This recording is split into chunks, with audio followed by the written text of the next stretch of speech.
코로나19 때문에 휴가를 잘 못 보내셨다고.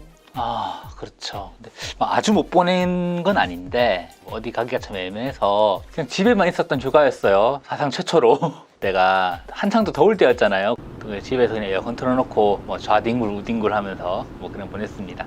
그래도 일단 쉬셨으니 힘을 내서 이번 방송 진행하셔야죠. 그렇죠. 예. 오늘은 무슨 주제를 들고 오셨나요? 제가 휴가를 갔다 오기 전에 시작된 얘기이긴 해요. 만화가 기안84에 관한 이야기인데요. 지금은 좀 사라들긴 했습니다. 근데 아무래도 한 번은 얘기를 하고 와야 되지 않겠는가 하는 얘기도 좀 많아서 한번 오늘은 만화가 기안84에 대한 이야기를 해볼까 합니다. 어떤 이야기가 있었는지 한번 정리해 주시죠. 8월 5일로 기억을 합니다. 기안84가 이제 한 달간 휴식기를 끝내고 웹툰 복화강을 다시 연재를 시작했습니다. 본인은 이제 조금 스토리 정리 필요하다고 생각해서 이렇게 정리를 했는데, 시작이 이제 웹툰에 등장한 여자 주인공인 봉지은이 대기업인 기안그룹의 인턴으로 들어가서 일하는 내용으로 시작을 합니다.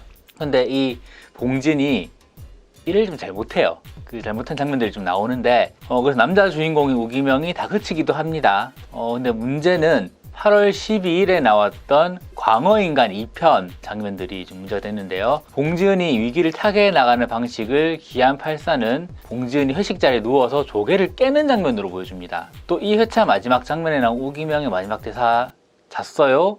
가 문제가 되기도 했죠. 이 회차가 나간 뒤에 기안84에게는 엄청난 비판의 쓰나미가 몰려들기 시작했습니다. 비판과 논란 내용도 정리해 주시면 좋겠어요. 일단 여성 혐오를 적나라하게 표현한 것이라는 게 가장 큰 비판의 내용이 되겠습니다. 19일 기본소득당 젠더정치특별위원회, 만화계 성폭력 대책위원회, 유니브 페미 이런 몇몇 단체들이 네이버 웹툰 본사 앞에서 기자회견을 열었고요. 그리고 기안84의 작품 연재를 중단할 것을 요구했습니다. 봉지은이 조개를 깬 장면이 결국 팀장과 연애로 인턴에 최종 합격했다는 암시가 될 수밖에 없으니까 당연히 비판의 도마에 오른 거죠.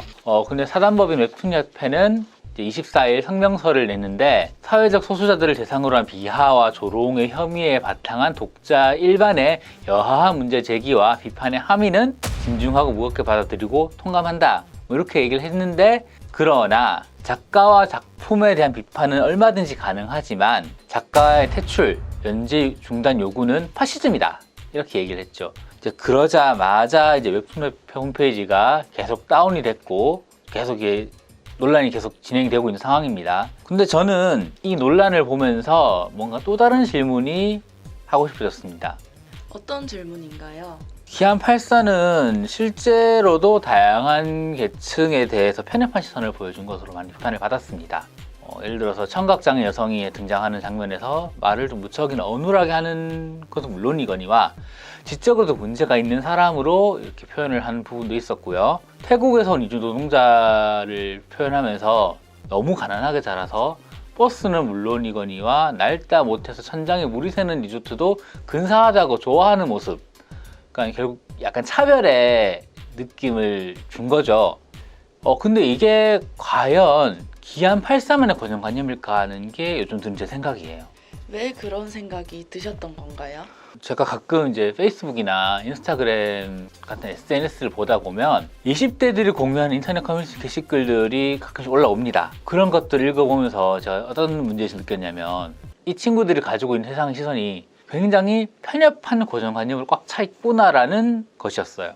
제가 나이가 30대 후반이 되다 보니까 저도 꼰대 소리를 듣는 입장이 돼서 그럴 수도 있다라고 생각을 하지만, 느낀 바를 좀 말씀드리면은 젊은 세대의 경우에는 나보다 높다고 여기는 계층에서는 부러움과 시기 섞인 눈길을 보내기도 해요. 일단 긍정적으로 바라보긴 합니다. 그런데 나와 다른 계층, 특히 나보다 낫다고 여기는 계층에 대해서는 이해와 관용이 전혀 없어요. 그런 느낌을 제가 좀 받았거든요. 그 선을 넘어가니까 이제 혐오의 단계까지 와 있는 거죠. 혐오의 단계까지 가 있다면 상황이 심각한데요? 그나마 이제 이게 많은 사람들이 이게 혐오 표현이라고 이제 생각을 하니까 이거를 문제를 제기를 하고 항의도 듣는 거라고 생각을 합니다. 근데 제가 걱정인 게 뭐냐면, 이런 혐오의 시선이 생각보다 만연해 있다는 점인 거예요. 그러니까 복화강이 인기 끌었던 이유 중에 하나가 이제 지잡대라고 하는 학교들의 전형적인 상황이 이제 복화강이 그대로 묘사가 되는 상황이거든요. 자신들이 뭐라고 얘기하고 싶은데 저 현실이니까 반박을 못 하는 거예요. 그래서 이런 혐오의 시선을 받은 사람 혐오의 시선을 투사하는, 결국 이건 한국의 어떤 평범한 사람이 그 약자에게 가지고 있는 혐오적 시선, 이런 것들이 그대로 처형되고 있는 게 복화강이라는 작품이기 때문에 이를 반성하는 계기로 전환이 돼야 된다는 거죠. 따지고 보면 기안84가 저렇게 적나라하게 그릴 수 있는 이유 또한 기안84가 가지고 있는 배경이 그 복화강에 나왔던 그 사람들과 그리 다르지 않기 때문이라고 저는 생각을 하거든요. 그렇기 때문에 기안84는 그런 혐오적 시선이 20대 또래의 보편적 사고를 생각하고 있을 수도 있다, 그렇게 생각을 해요. 물론 그런 시선을 여과없이 표현한 거는 문제가 있어요. 근데 더 중요한 거는 그 만화를 보고 불쾌해하는 것에서 그치면 안 된다는 거죠. 그러니까 나는 그런 시선이 없었나? 그런 시선을 가지고 있었다면 반성을 해야 되는 거고, 이거 어떻게 반성으로 이끌어 갈 것인가에 대한 고민을 해야 한다는 거죠. 사실 이번 논란도 사회 전반에 펼쳐져 있는 여성에 대한 시선, 약자에 대한 시선이 고쳐지지 않는 한 그냥 논란으로 끝날 가능성이 더 큽니다. 네, 마지막으로 한 달 동안 아니면 말고가 쉬게 되니까 인사하시고 마무리하시죠. 예, 뭐 한 달 동안 뭐 여러 사정으로 아니면 말고 잠시 중단을 하게 됐습니다.